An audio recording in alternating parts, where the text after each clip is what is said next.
आज जो राइटिंग हमारे पास है that is happy to be nappy. और जैसा आपको दिख ही रहा हो, वो छोटे बच्चों की राइटिंग है। प्री स्कूल एज आप कह सकते हो, दैट अराउंड 2 to 3 ईयर, इन साल के बच्चों के आसपास की राइटिंग है। इसमें देखो, एक तो राइटर हमारे पास that is the bell hooks. ठीक है, बेल हुक्स फीमेल राइटर है, तो बहुत ही फेमस फेमिनिस्ट राइटर। और उनकी जो पहली द फर्स्ट चिल्ड्रन बुक है वो यही है, दी हैप्पी टू बी नैप्पी। बाकी इसके बारे में डिटेल एनालिसिस हम करेंगे। इसमें एक का नाम आपको और याद रखना है, इलुस्ट्रेटर। अब इलुस्ट्रेटर देखो, छोटे बच्चे होते हैं तो कहते हैं ना कि एक single picture more than 1000 words के बराबर होती है, तो वही वाली बात है। तो अब छोटे बच्चे तो वो ग्राफिक देखते हैं, तो इसीलिए बेल हुक्स ने इसको वर्क को कंपोज किया विद एन इलुस्ट्रेटर। और इलुस्ट्रेटर हमारे पास जो है वो क्रिस रैश का है, जिसका नाम मैं आगे आपको बताऊंगा अच्छी तरह से। इस स्लाइड में भी देख सकते हो आप क्रिस रैश का। ठीक है, तो क्रिश रैश का हमारे पास जो है इलस्ट्रेटर है, जिन्होंने ग्राफिक और ग्राफ बनाए हैं। इसमें बहुत प्यारे प्यारे से जो फोटोज़ वगैरह हैं, ताकि बच्चे, और हेयर स्टाइल के ऊपर है ये राइटिंग। और किस तरह से इसमें जो ब्लैक जो होती है, ब्लैक फीमेल, ठीक है, और जो रेसिज्म जैसे कंसेप्ट को सोशल मैसेज के साथ बहुत ही खूबसूरत राइटिंग है ये। और इसके साथ जैसे कि देखो, कंफ्यूजन ये भी आ जाता है कि नैपी का मतलब होता क्या है। वैसे नैपी का मतलब तो बहुत सब कुछ है, नैपकिन वगैरह सब कुछ, पर यहाँ पे क्या समझना है, दैट नैपी यहाँ इसका मतलब है that hair of the black people and use derogatorily. ठीक है, अगर आप अमेरिकन इंग्लिश में इसके मीनिंग ढूंढोगे तो अमेरिकन इंग्लिश में इसका मतलब यही है, that hair of black people and used derogatorily और द कंटेम्प्टुअसली। ठीक है, जब हम काले लोगों के जो बाल होते हैं वो घुंघराले होते हैं, इसको लेके कई लोग मजाक बनाते हैं। और ये भी कहीं ना कहीं एक ऐसी चीज़ होती है जिसको लेके भारतीय जैसे कंसेप्ट आते हैं, रेसिज्म जैसे कंसेप्ट आते हैं। छोटे बच्चे का कई बारी आइडेंटिटी जो होती है वो थ्रैश हो जाती है इस चीज़ को लेके कि मैं, मेरे बाल ऐसे हैं, तो नीग्रो को पहचानते हैं, और ब्लैक पीपल को जिस तरह से उनके बालों के थ्रू पहचानते हैं, उसी तरह से एक बहुत ही ब्यूटीफुल बुक है ये। 33 पेजेस है इसमें, और बहुत खूबसूरत है ये। अब यहाँ तो मैं आपको दिखा नहीं सकता क्योंकि सिलेबस ओरिएंटेड है, मुझे बनाना है, पर आप इसे यूट्यूब पे जाके देख सकते हो। बाकी जो प्लेटफॉर्म है उसमें आप इस बुक को देख सकते हो, कितनी बेहतरीन बुक है ये। बाकी सिलेबस ओरिएंटेड आपको सभी मटेरियल यहाँ मिलने वाले हैं, बहुत ध्यान से हर चीज़ को आपको समझना है। साथ साथ इसमें कोई ऐसा नहीं है कि सोर्स नहीं है या छोटे बच्चों की राइटिंग है तो उसको साइड कर दो, ये मत सोचना। इसको बहुत ही अच्छी तरह से रीड करना है आपको। अब फटाफट देखते हैं बेल हिक्स के बारे में, क्रिस रैस्का के बारे में, क्या क्या मैसेजेस है, क्या रिव्यू है इस बुक की, और एंड में क्या क्या हमारे पास एनालिसिस है जो हमें पेपर में लिख के आना है। अब जो आप बहुत ही रिनोन्ड और द फेमस कल्चरल क्रिटिक और फेमिनिस्ट थियोरिस्ट हैं, और बहुत सारे वर्क लिखे हैं बच्चों के ऊपर इन्होंने, जैसे कि आप यहाँ देख सकते हो बी बॉयज़, उसके बाद skin again, happy to be nappy. Happy to be nappy इन्होंने इसमें हेल्प लिया एक फेमस इलस्ट्रेटर को, जिसको कई बारी और भी अवार्ड मिल रखे हैं, जैसे कि कैल्डिकोट मेडल विनिंग इलस्ट्रेटर अवार्ड मिला है इलस्ट्रेशन के लिए। ठीक है, इलस्ट्रेशन का मतलब दिखाना। अगर मैं आपको कुछ बताऊं कि इस तरह का लिखो, तो आप उसके लिए एक इलस्ट्रेशन यूज़ कर रहे हो, एक ग्राफिक यूज़ कर रहे हो, एक फ़ोटोज़ को फ्रेम, फ़ोटोज़ को डिज़ाइन कर रहे हो। ठीक है, उसके आउटर बाउंड्रीज इस तरह से। तो एक graphic presentation of a words और graphic presentation of a text, उसे इलस्ट्रेटर बोलते हैं। तो ये वर्क जितना जितना इनको इस वर्क में आप कह सकते हो हैप्पी टू बी नैप्पी में बेल हुक्स का काम है, उसके बराबर, और मैं तो यहाँ तक ये कहूँगा कि उसके कई ज़्यादा जो काम है वो क्रिस रैस्का का है। क्रिस रैस्का ने कई सारे जो है इलस्ट्रेशन करा है कई सारे वर्क के ऊपर, जैसे दी हेलो, इसकी भी इलस्ट्रेशन ड्रॉ की है इन्होंने। The good bye window, a ball for Daisy, ऐसी हैप्पी टू बी नैप्पी। ठीक है, और इसके अगेन और स्किन अगेन की भी इन्होंने करी है। ठीक है, इलस्ट्रेशन, और ऐसे बी बॉय बिज इसका भी 2012 नॉमिनी है, जिनको कई जैसे कि हैंस क्रिश्चियन एंडरसन अवार्ड, इस तरह के अवार्ड कई मिले हैं। तो ये है, हमें दो इसमें नाम याद रखना, एक तो फर्स्ट इंग्लिश ऑथर वो अलग है, और दोबारा हमारा, और दूसरा जो हमारे पास है वो है Chris रैस्का।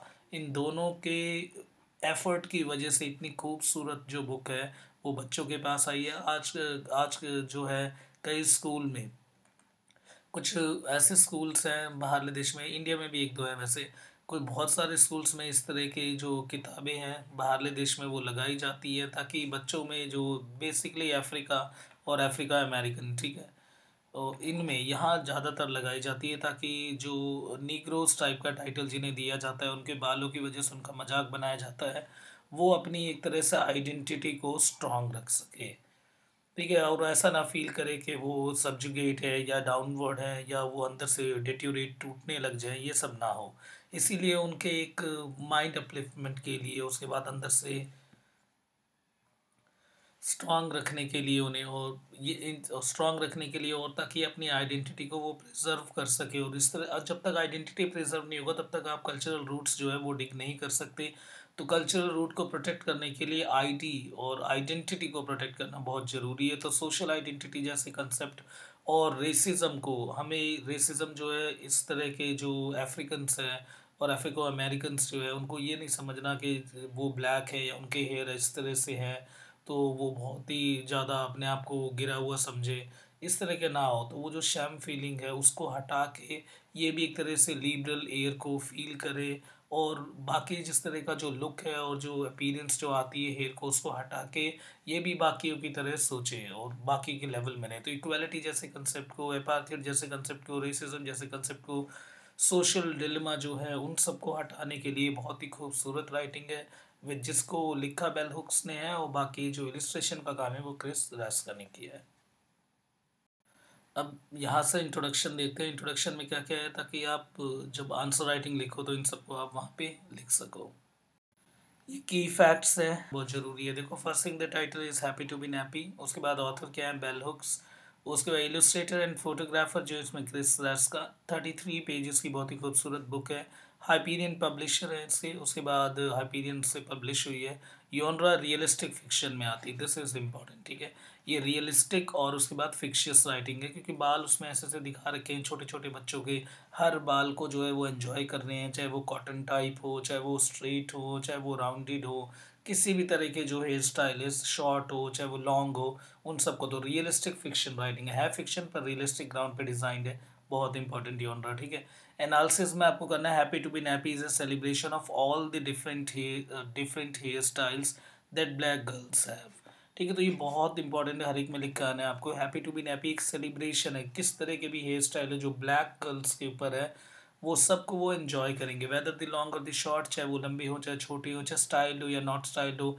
There is a reason to appreciate all the different types of the hair, और वो सभी तरह के हेयर्स को एंजॉय करेंगे। देखो, हमें पता है हेयर जैसे फैक्टर जेनेटिक फैक्टर है, और इसके ऊपर कोई वो नहीं है, तो है, और ये जो जीन्स के थ्रू आगे जो है मूव होते रहते हैं। तो अब इसमें उन बच्चों का कोई वो नहीं है लेना देना, कि जैसे उनके जो पूर्वज थे उन्हें कॉलोनाइज किया गया था, उनके साथ ब्रूटली ट्रीट किया गया था ब्रिटिशर ने, और वजह क्या थी कि उनका एक लुक और उसके साथ ये। तो अब जो वो कैरी ऑन करते जा रहे हैं वो है तो जेनेटिक फैक्टर, पर उससे अब उन्हें एंजॉय करना है। और इस तरह से दोबारा जो है वाइट, जैसे वाइट मैन के अंडर जो कंसेप्ट था और वाइट मैन बर्डन जैसे कंसेप्ट है उनसे बचना है, ठीक है। वाइट मैन बर्डन का मतलब सिंपल आपको पता ही होगा कि नॉर्मल ये बोला गया था कि अंग्रेज़ों ने, यानी वाइट मैन ने ये बोला था कि बाकी जो एशियंस हैं और अफ्रीकन जो है वो बारबरिक और सैवेज है, जंगली है। उन्हें पढ़ाना लिखाना देखना और उन्हें संस्कार सिखाना ये जिम्मेवारी भगवान ने दी है सफ़ेद चमड़ियों को। तो इस तरह की जो मेंटालिटी है और इस तरह का जो अपना एक जो लेके घूमते हैं वो अपना एक स्ट्रॉन्ग आइडेंटिटी, तो उससे बचने के लिए, बाकी के आइडेंटिटी और कल्चर को प्रिजर्व करने के लिए this writing is very important. छोटे बच्चों को एक सोशल मैसेज पहुंचाती है ये, और इस तरह के सोशल मैसेज अगर डेवलप हो जाए, देखो जो अगर आईडी फैक्टर अगर डेवलप हो गया, आइडेंटिटी सोशल आइडेंटिटी अगर सही रही, और वो अंदर से अगर वो अपने आप को मीक और फ्रेजाइल ना समझे, तो ही आगे सारी डेवलपमेंट होती है। तो main development that is the ID, social identity development.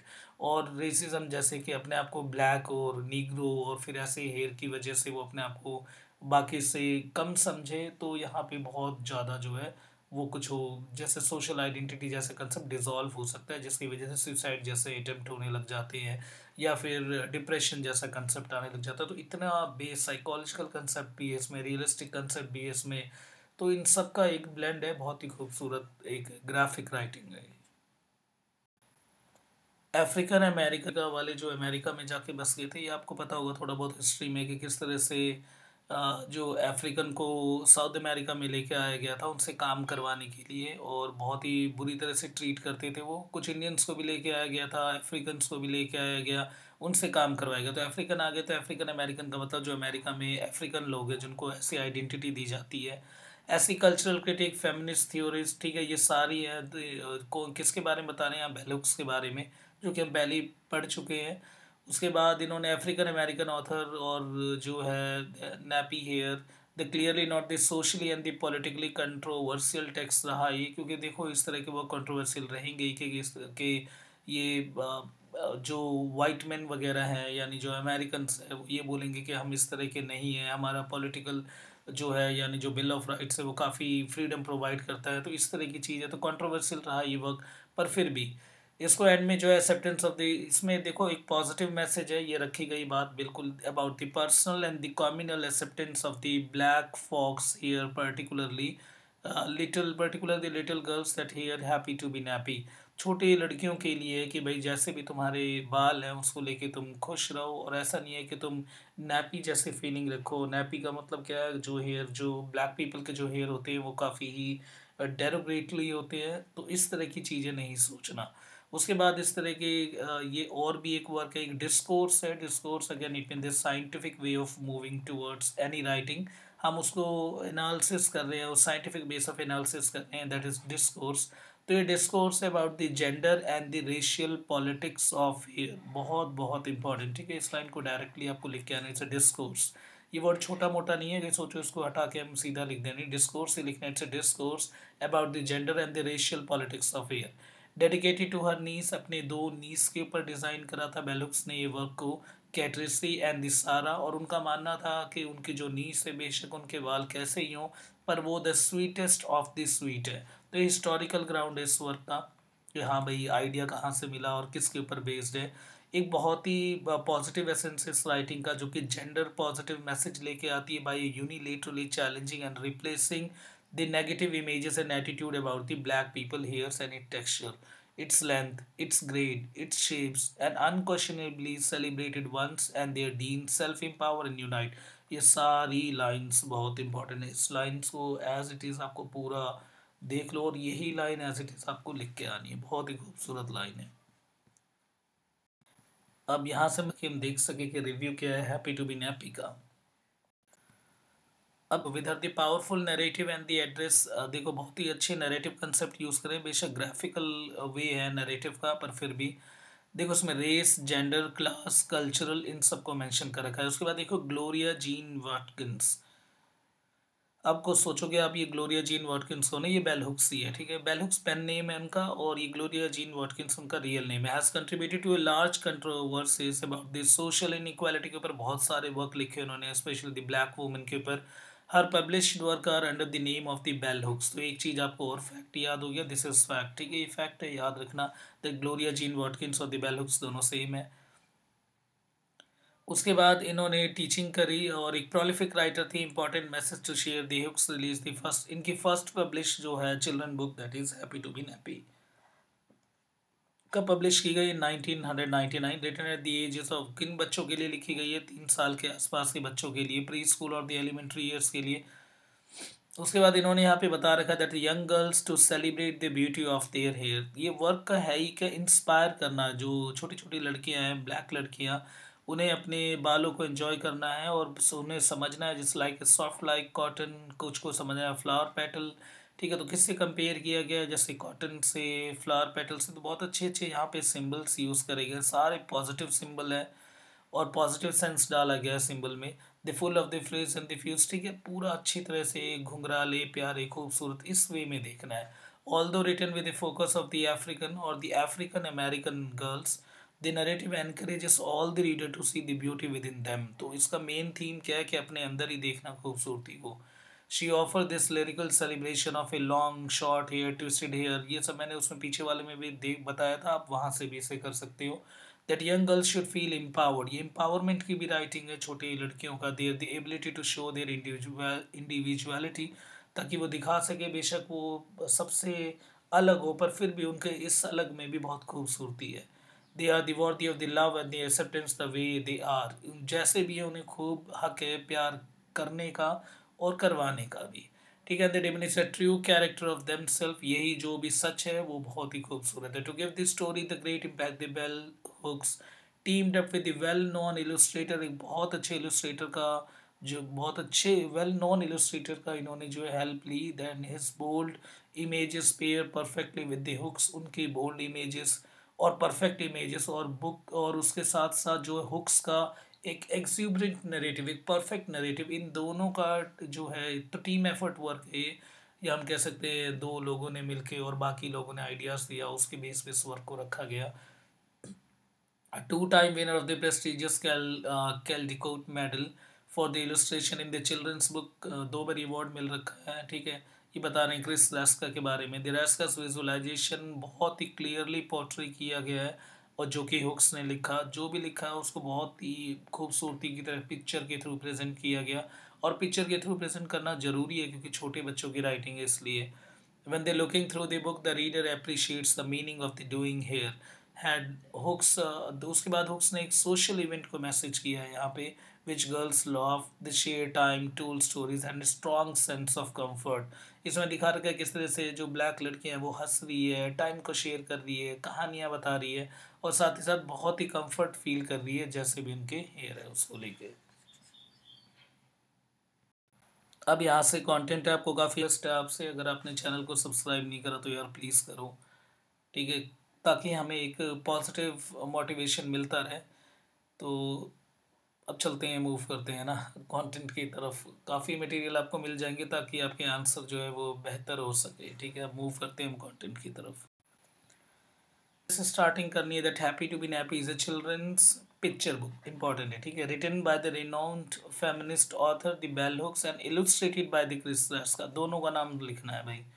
Published in 1999, the book celebrates the beauty and the diversity of natural African American hair. ये भी रखना है आपको। ठीक है, कि किस तरह से ब्यूटी और डाइवर्सिटी के बारे में, देखो छोटे छोटे वर्ड्स होते हैं पर इनका मीनिंग बहुत ही डीप होता है, तो उस तरह से ही आपको यहाँ पे लिखना है और उसके साथ साथ समझना भी है। इन द समरी, अब ये हटाओ, ये नहीं तो बकवास है। अब चलते हैं ओवरव्यू के बारे में। That happy to be nappy is a joyful and empowering exploration of the various hairstyles worn by the African American children. Joyful है क्योंकि बता रखा है इसमें किस तरह से वो अपनी इस ब्यूटी को एंजॉय कर रहे हैं, उसके साथ एम्पावरिंग, एम्पावरमेंट वाली राइटिंग है, बिल्कुल सही, फेमिनिस्ट ग्राउंड पे एम्पावरमेंट है, और एक्सप्लोरेशन भी करा गया, बहुत ही डीप एक्सप्लोरेशन है अबाउट द कल्चर। ये राइटिंग नहीं है, कल्चरल राइटिंग मैं कह सकता हूँ, इस पर कल्चरल रूट्स को जो है यहाँ पे स्ट्रॉन्ग किया जा रहा है। तो क्योंकि इस तरह की राइटिंग छोटे बच्चों को दी जा रही है, तो ये जो भी कल्चरल रूट्स हैं उनको और स्ट्रॉन्ग किया जा रहा है, ताकि आने वाले टाइम पे रेसिज्म जैसे फैक्टर जो है, ये सारे जो फैक्टर है वो उसे अपरूट ना कर सके, उखाड़ ना सके। ठीक है, from the braids of the twist, twist वाले हो चाहे cornrows to the afro, चाहे घूमे हुए हों, the books embraces the beauty of the natural black hair, जो नेचुरल ब्लैक हेयर उसकी ब्यूटी बता रखी है, encouraging young readers to take pride in their unique and the diverse hair style. जो भी यंग रीडर्स हैं और जो यंग, यहाँ आप यहाँ लिख सकते हो, यहाँ पे ब्लैक चाइल्ड है, फीमेल ब्लैक चाइल्ड है, वो प्राइड फील करे अपने इस यूनिक स्टाइल और डाइवर्स हेयर स्टाइल में, तो कहीं से भी अंदर जो है वो वीक नहीं होना। थीम बहुत इंपॉर्टेंट है, अगर आपको जो है पॉइंट्स में नहीं लिख के आना कभी भी, ठीक है, इंग्लिश लिटरेचर के उसमें कभी भी पॉइंट्स में नहीं लिखना होता, तो इस तरह से पॉइंट्स अटैच करके मत आना। ठीक है, उसके साथ साथ बस आपको एक तरह से जैसे ब्लैक का यूज़ कर सकते हो आप, और अगर कोई बिल्कुल शॉर्ट में आए जैसे 5 नंबर का या 10 नंबर का, तो आपको स्पेशल थीम लिख के अलग से दिखाना नहीं है, इन सबको आप कनेक्ट करके लिख सकते हो। तो सेलिब्रेशन ऑफ डाइवर्सिटी, ये बिल्कुल सही है, तो इसका सबसे मेन थीम है कि जो भी डाइवर्स हैं वो अलग है पर इसको सेलिब्रेट करना है। The central theme of the happy to be nappy is a celebration of the diverse hair style within African American community. The book showcases a range of hair texture, बिल्कुल सही, इसमें कई सारे hair texture के ranges हैं, और style emphasizing, किस चीज़ को एम्फेसाइज कर रहे हैं, जोर किस पे डाले, that beauty that comes with the embracing one's natural hair. सुंदरता तभी आएगी जब तक आप गले नहीं लगाओगे अपने इस नेचुरल हेयर की ब्यूटी को। तो फर्स्ट बहुत ही परफेक्ट है। Second, the cultural pride, again very important, cultural pride यानी हमें अपने कल्चर पे प्राइड फील करना चाहिए, तो ये बुक उससे भी कनेक्टेड है ताकि इस तरह की थीम को बिल्ड किया जा सके। The Bell Hook celebrate the cultural pride, यहाँ पे कल्चरल प्राइड के बारे में भी है, that by highlighting the significance mean the importance of the hair style in the African American culture through the poetic language, बिल्कुल सही पोएटिक लैंग्वेज है, लिरिकल लैंग्वेज का सेंस रखा गया है, वाइब्रेंट इलस्ट्रेशन है, अलग अलग तरह से इलस्ट्रेशन प्रेजेंट किया है क्रिस रस्का ने। The book instills a sense of pride in the children of the heritage की, ताकि वो अपने हेरिटेज पे एक तरह से प्राइड फील करे और ये सोचे कि उनका ट्रेडिशन जो है वो रिच था, और ऐसा नहीं कि एक बार कोलोनाइज किया तो उनको आज भी इस तरह से ट्रीट किया जाए। इसके बाद सेल्फ लव एंड एक्सेप्टेंस, जैसे कि सोशल आइडेंटिटी जैसे कंसेप्ट जो है वो डिज़ाइन होंगे, और साथ ही साथ आइडेंटिटी जो है वो बूस्ट होगा, और इस तरह की आइडेंटिटी अगर बिल्ट रहे तो फिर कॉन्फिडेंस भी ऊपर रहता है। Happy to be happy increases the self love and the acceptance of the presenting the natural hair of the something. The book sends a positive message, एक पॉजिटिव मैसेज देती है that the each child should take the pride in their unique feature, कि हर बच्चे को अपनी जो जो भी यूनिकनेस है उसको उन्हें एक्सेप्ट करना चाहिए, एंड दिस सेल्फ एक्सेप्टेंस जो है इज़ अ की ऑफ सोल्यूशन। ये कई सारे ऐसे ऐसे जो प्रॉब्लम होते हैं उनका जो है इज़ अ की ऑफ प्रॉब्लम, ठीक है, सोल्यूशन बोल दिया। तो इज़ अ सेल्फ एक्सेप्टेंस, ठीक है, फ्रॉम द यंग एज के किस तरह से सेल्फ एक्सेप्टेंस जैसी जो क्वालिटी है वो अगर यंग एज से ही बिल्ट होना शुरू हो जाए तो आगे जाके कोई दिक्कत नहीं हो सकती। स्टीरियोटाइप, जो स्टीरियोटाइप थिंकिंग है, जो पुरानी जो रूढ़िवाद सोच है उसको हटाना बहुत ज़रूरी है। The book challenges the stereotypes surrounding the African American hair. It rejects the notion, it means that ideas that the straight hair is only acceptable standard of the beauty, कि जो लोगों के अंदर जो सोच है कि जो सीधे बाल होते हैं वही एक ब्यूटी का एक सोर्स है, ये इनको हटा के जो कर्ली है, जो राउंड है, इस तरह के जो बाल है उसकी डाइवर्सिटी को भी एंजॉय करने की वो देती है। तो एक तरह का जो स्टीरियोटाइप थिंकिंग है, जो वाइट मैन वाली जो बर्डन वाला कंसेप्ट है, और जो जो वाइट मैन वाला जो एक कॉलोनाइज और जो इम्पीरियलिस्टिक जो एजेंडा था उसको हटाने के लिए, ताकि ब्लैक कम्युनिटी भी जो है अपने डाइवर्स कल्चर को फील कर सके, एंजॉय कर सके, तो उस लिए देखो अंग्रेज़ों ने अपने आप को इम्पीरियलिस्टिक बताया था, इम्पीरियल उनका वो कल्चर, और यही था कोलोनाइजेशन का भी मूव। कोलोनाइजेशन के लिए सबसे पहले उन्होंने मर्केंटलिज्म में अप्रोच लगाया, मार्केटलिज्म का मतलब है व्यापार करने हैं, जैसे इंडिया में भी आए, अफ्रीका में भी आए। उसके बाद सेकंड उनका एजेंडा था इम्पीरियलिज्म दिखाना, और ये इम्पीरियलिस्टिक एटीट्यूड जो है कि हमारा कल्चर या हम जो है वो बहुत ही बेहतरीन है इन सब लोगों से, बाकी लोग जो है सैवेज और बारबरिक है। उसके बाद थर्ड था इनका कॉलोनाइज, जब इन्होंने कॉलोनीज बना के लूटना शुरू करा। तो इस तरह के कंसेप्ट भी इसमें बहुत ही अच्छी तरह से दिखा रखा है, ठीक है। अब मूव करते हैं next, structure and the style of the writing, इस राइटिंग को किस तरह से लिखा गया है। First thing is the lyrical and the poetic language, language lyrical है, उसके साथ साथ पोइटिक लैंग्वेज है, वो आपको टाइटल में भी दिख रहा होगा दैट हैप्पी टू बी नैप्पी। बेशक नैप्पी हो, बेशक बाल जो हैं वो ऐसे हैं, ब्लैक के बाल ऐसे होते हैं, पर उसको लेके भी हैप्पी रहो। तो एक सोशल मैसेज जो है बिल्कुल टाइटल पे ही है। अगर क्वेश्चन आ जाए दैट नैप्पी, क्योंकि मेरे को पता है कई सारे अभी शायद मेरे ख्याल से, मैं ये नहीं कह रहा कि बाकियों को नहीं आता पढ़ाना, पर हाँ मैंने देखा है कि यूट्यूब पे अभी हाल फिलहाल इस तरह का कोई नैपी जैसे हैप्पी टू बी नैपी को इतना बहुत ही डिटेल्ड वे से नहीं समझा रखा, इसलिए रिक्वेस्ट भी आ रखे थे कि इसे कवर करो। तो क्योंकि आंसर राइटिंग मटेरियल बहुत कम मिल रहा था, इसीलिए मैंने सोचा ठीक है इस पर पहले वीडियो ले आऊँ, बाकी जो वीडियोस है वो भी जल्दी आने वाली है। अब चलते हैं इस पर, lyrical and the poetic language. Lyrical है, रिदमिक फ्लो है, जो कि स्टार्टिंग में भी दिख रही है हैप्पी टू बी हैप्पी में। The use of the poetic devices, कई सारे पोइटिक डिवाइसेस का यूज़ किया, जैसे रिपीटिशन, जैसे मैनुप्रास अलंकार कहते हैं। तो कई सारे एक ही वर्ड जो है बार बारी यूज़ करना, उसका यूज़ हुआ है, that enhance the musicality of the text, ताकि मस्कुलैरिटी को बढ़ा सके। एक चीज़ को बार बारी बोला जाएगा तो वो चीज़ है वो दिमाग के अंदर चली जाएगी, फिर वो उस तरह का बिहेवियर पर्सपेक्टिव जो है वो डेवलप होना शुरू हो जाएगा। तो इस तरह के जो बच्चों के वर्क लिखे जाते हैं वो बिहेवियरिज्म मैकेनिज्म पे मूव करवाया जाता है, और इसीलिए रिपीटिशन का यूज़ करना वैसे भी बनता है, क्योंकि रिपीटिशन से जो है वो अनकॉन्शियस माइंड में चीज़ चली जाएगी। अब अनकॉन्शियस माइंड में अगर वो चीज़ जाएगी तो धीरे धीरे जो कॉन्शियस में मूव करना शुरू करेगी सेंसर को शिफ्ट करते हुए, और जैसे ही वो सेंसर को शिफ्ट करते हुए जब कॉन्शियस माइंड में आएगी तो वो बिहेवियर पर्सपेक्टिव जो है डेवलप होना शुरू हो जाएगा। इसलिए मैंने स्टार्टिंग में कहा था ये साइको पर्सपेक्टिव से भी राइटिंग बहुत इंपॉर्टेंट है। उसके बाद क्या, that enhances the musicality of the text and also making it is enjoyable for the young readers, ये सब हटाओ, दैट एंगेजिंग एंड enjoyable। इसके बाद आते हैं वाइब्रेंट इलस्ट्रेशन, बहुत ही वाइब्रेंट और कलरफुल किया गया है। The text by bringing the hair style to the life, और ये वही बात है, एक सिंगल पिक्चर जो है वो 1000 वर्ड से भी ज़्यादा के बराबर होता है। और बच्चे जो है कोई भी ग्राफ वाले और जो पिक्चर वाली चीज़ है वो डायरेक्टली स्टोर हो जाती है माइंड में। तो एक ये भी है इसमें, तो साइको पर्सपेक्टिव से बहुत इंपॉर्टेंट राइटिंग है। The illustration are the colourful दिखाएंगे, एक्सप्रेसिव दिखाएंगे, कैप्चर दी एनर्जी, ताकि वो एनर्जी को सीधा कैप्चराइज कर ले। एंथुसियास्टिक राइटिंग है, जोशीली राइटिंग है। The use of the bold strokes use कर रखे हैं, कई जगह बोल्ड अक्षर हैं, ब्राइट कलर्स यूज़ कर रखे हैं। ये सब भी बहुत बड़ा कंट्रीब्यूशन होता है कि ऐसे नहीं कि सिंपल जो टेक्स्ट है वही सब चीज़ को रूल करेगी और वही जो सब चीज़ को मूव करवाएगी। टेक्स्ट के साथ साथ जो ग्राफिक प्रेजेंटेशन है, उसका कलर जो चॉइस है और बोल्ड लेटर कहाँ यूज़ करना है, उसका भी बहुत इंपॉर्टेंट रोल है। इस राइटिंग इंक्लूसिव अप्रोच है। ये सबाल्टनिज्म मैंने कई बार ही समझाया, इसमें बताना पड़ेगा एक ही चीज़ को, है ना।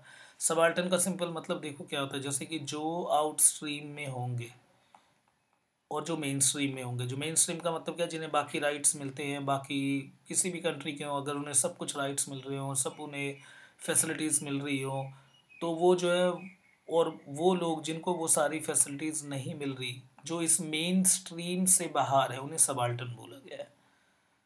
तो सबाल्टन का कंसेप्ट भी इसमें साफ दिख रहा है। तो सबाल्टन का मतलब क्या है, जो आउट ऑफ स्ट्रीम है, मेन स्ट्रीम से जो बाहर है, जिनको बाकी राइट्स नहीं मिले थे, या जिनको वो इक्वालिटी जैसा कंसेप्ट नहीं मिलता, या जिनको लुक की वजह से, या जो फीमेल है उनको मेल की वजह से जो जो इनइक्वालिटीज़ जो भी मिल रहा है, दैट इज़ सबाल्टन। तो फीमेल भी सबाल्टन के अंदर है। रेसिज्म जैसे कंसेप्ट भी सबाल्टन के अंदर आते हैं। ब्लैक हो गए तो वाइट कलर को और वाइट टोन को हमेशा सुपीरियर समझा जाता है, ब्लैक को किस तरह से डाउनग्रेडेड समझा जाता है। तो ब्लैक वाले भी क्या हो गए, सबाल्टनिज्म में आ गए, कि जो मेन स्ट्रीम से बाहर है। तो सबाल्टन जैसे कंसेप्ट के, तो अब जो आउट ऑफ स्ट्रीम है, जो आउट ऑफ स्ट्रीम है, उन्हें मेन स्ट्रीम में ऐड करवाना, this is called inclusive approach, very important, ठीक है। तो जो भी आउट ऑफ स्ट्रीम है उसे मेन स्ट्रीम में ऐड करवाना, इसी को इंक्लूसिव अप्रोच कहते हैं।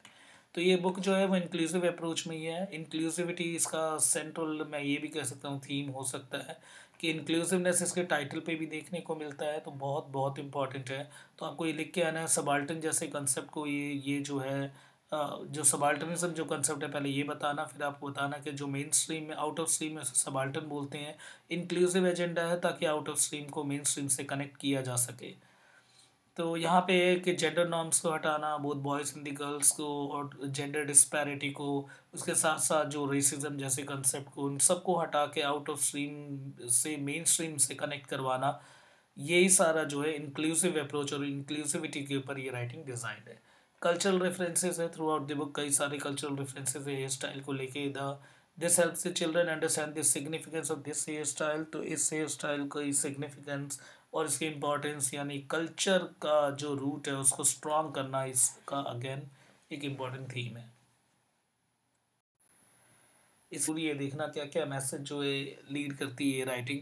तो फर्स्ट इसके इसमें जो है, that is that love your hair, अपने बालों को प्यार करना है। The overarching message of happy to be nappy is that importance of the loving and appreciating one's natural hair. जो भी नेचुरल है, जो भी गॉड गिफ्टेड है, वो चीज़ जो है उसको प्यार करना वैसे भी ज़रूरी है। बेशक वो लाइफ हो, चाहे वो हेयर हो, कोई सी भी चीज़ हो, ठीक है। बाय शोकेसिंग, तो हम बोल सकते हैं इसमें यूनिवर्सैलिटी है, और ये कि यूनिवर्सल और एब्सोल्यूट ट्रुथ का मैकेनिज्म जो है वो भी मूव करवाया गया है इसमें।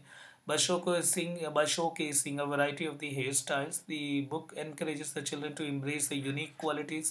जो भी इनके अंदर यूनिक क्वालिटी है उसको वो embrace करे, गले लगाए और उसी में वो खुश रहे। उसके बाद है सेकंड, द कल्चरल अप्रिसिएशन, जिस कल्चर से उसको अप्रिशिएट करो, ताकि वो कल्चर जो है वो आगे मूव करे। अगर जब तक अगर कल्चर की अगर अगर उसको अप्रिशिएट नहीं करा और अपने आप को उनके उसमें ही अगर आपने मूव करवा लिया, तो इस तरह से कल्चर ख़त्म हो सकता है। तो कल्चर ख़त्म होगा तो डाइवर्सिटी ख़त्म हो जाएगी, और डाइवर्सिटी ख़त्म होगी तो बहुत कुछ हो जाएगा। क्योंकि हम सब जो है एक तरह के जो है ये बायोटिक जो मैकेनिज़्म है, यानी जो डाइवर्स कल्चर है, हर कल्चर में अपना कुछ ना कुछ एक इम्पोर्टेंस होता है जो कि नेचर के साथ कनेक्ट करती है और नेचर को प्रिजर्व भी करती है। कुछ कल्चर में देखा होगा कि किस तरह से पेड़ों की इतनी इंपॉर्टेंस है और उसको बचाना बहुत ज़रूरी है। तो कल्चरल डाइवर्सिटी और ये डाइवर्सिटी ही बायोटिक फैक्टर है जो कि नेचर को रेगुलेट करती है। तो इसीलिए कल्चर को अप्रिशिएट करना ज़रूरी है और कल्चर को प्रोटेक्ट करना भी ज़रूरी है। It can encourage the reader to understand and respect the diversity of the tradition, कि हर ट्रेडिशन का जो है और उनमें जो जो भी फेस्टिवल्स वगैरह हैं और जो भी उनका जो कल्चर है, और उन सबको प्रोटेक्ट करना ज़रूरी है। इसीलिए अपने आप को ट्रिम करते हुए दूसरी तरफ ना मूव करे। इसीलिए इस तरह के आइडेंटिटी कंसेप्ट को, ये बुक खुद सोचो, इतनी छोटी सी बुक है और इतने बड़े बड़े मैसेजेस ये लीड कर रही है।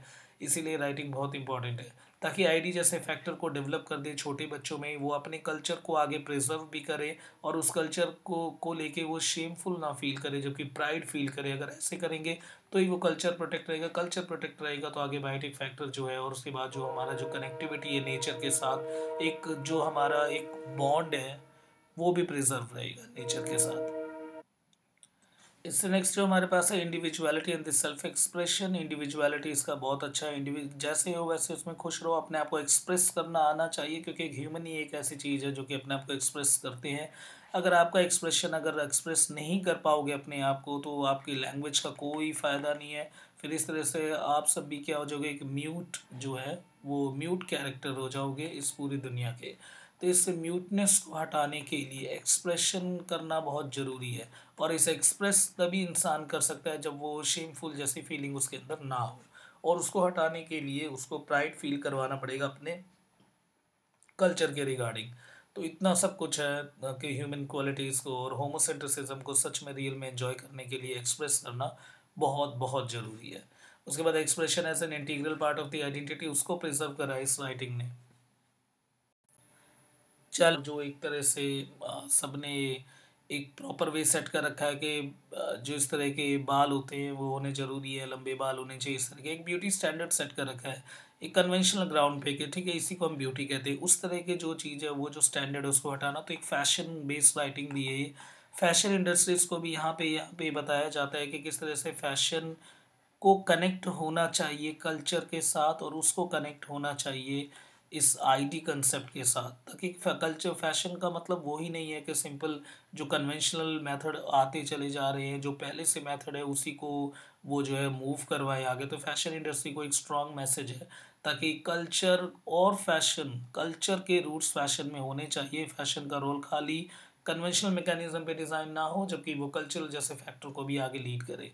This message is particular empowering that young reader, ताकि वो सोसाइटल जो नॉर्म्स है और जो यूरोसेंट्रिक ब्यूटी जो है उसको हट के अपने जो है इंडिविजुअलिटी जैसे कंसेप्ट और इंडिविजुअलिटी ब्यूटी उसकी तरफ भी मूव हो।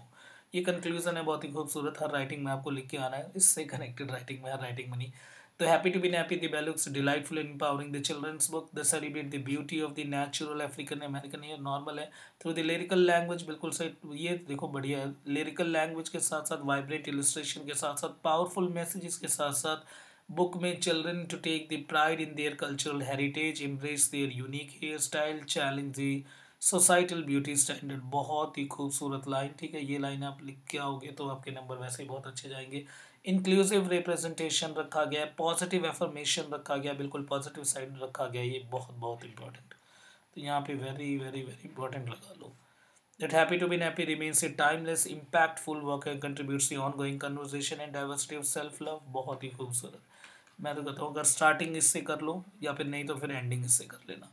बहुत ही अच्छी लाइन है, ये सारी लाइन आपको याद करनी है। तो फाइनली होप सो आप भी हैप्पी हो गए होगे। तो ये वर्क कैसा लगा, सबसे पहले नीचे कमेंट्स पे ज़रूर बताना यार किस तरह का वर्क लगा, और बाकी चैनल से आपको यहाँ पे क्या बेहतर चीज़ मिलता है प्लीज़ कमेंट करना, प्लीज़ रिक्वेस्ट है ये। और इसके साथ साथ अपने रिक्वेस्ट भी प्लेस करो, जो अलग अलग वर्क है जिसके ऊपर आपको चाहिए कनेक्टेड टू गेन कोई सी भी यूनिवर्सिटी हो, प्लीज़ बताना कि ये है, पर यार टाइम गैप कम से कम 10 दिन का मुझे देना, ठीक है। 10 दिन पहले ही बता देना, यानी कि कल पेपर हो और एक दिन पहले आप बता रहे हो, क्योंकि टाइम लगता है इसे इस तरह से पढ़ाने में भी, और मेरे पास भी टाइम कम ही होता है क्योंकि टीचिंग जो है मुझे बाकी जगह भी करनी होती है। तो इसीलिए जो है नॉर्मली मैं जो भी आपकी रिक्वेस्ट वगैरह जो है उसको मैं ज़रूर उसके ऊपर वीडियो लेके आऊँगा। बाकी नीचे यार ज़रूर कमेंट करना कि ये वीडियो कैसी लगी और ये इस चैनल पे आपको क्या बेहतर चीज़ मिलती है जो बाकियों पे नहीं मिलती। थैंक यू सभी को।